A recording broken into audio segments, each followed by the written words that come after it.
मध्य भारत के घने जंगलों में, जहां पहाड़ मौन प्रहरी की तरह खड़े रहते हैं और नदियां समय की स्मृतियां अपने साथ बहाए चलती हैं, वहां एक योद्धा रानी ने अपने युग के सबसे शक्तिशाली साम्राज्य के विरुद्ध संघर्ष किया। उसने युद्ध न तो विजय के लिए लड़ा, न ही यश के लिए। उसने युद्ध लड़ा अपने सम्मान, अपनी स्वतंत्रता और अपनी धरती के लिए। यह सच्ची कहानी है रानी दुर्गावती की।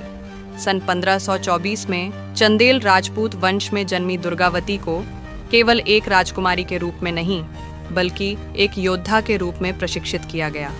बचपन से ही उन्होंने घुड़सवारी, धनुर्विद्या और तलवारबाजी में निपुणता प्राप्त की और यह विश्वास अपने भीतर बसाया कि एक शासक का सबसे बड़ा कर्तव्य अपने लोगों की रक्षा करना होता है।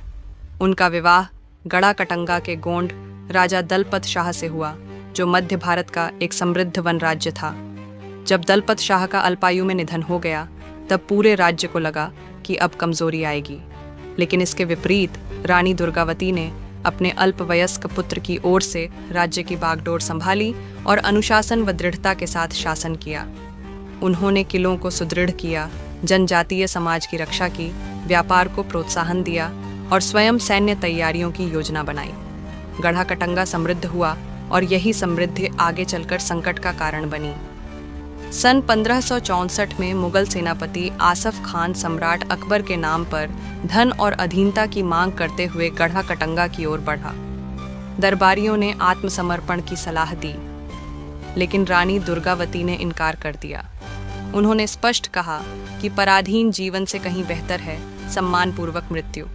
संख्या में कम होते हुए भी उन्होंने नर्रई घाटी के दुर्गम भूभाग को युद्ध के लिए चुना और गुरिल्ला युद्ध की रणनीति अपनाई।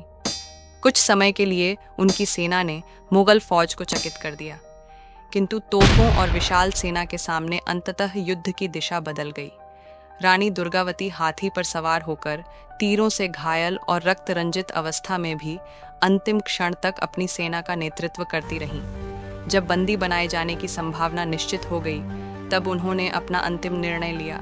अपनी कटार निकालकर उन्होंने शांत और दृढ़ मन से स्वयं को वीरगति दी। वे पराजित रानी के रूप में नहीं गिरीं, बल्कि एक स्वतंत्र योद्धा के रूप में अमर हुईं। इतिहास रानी दुर्गावती को हार के लिए नहीं, बल्कि उनके साहस के लिए याद करता है।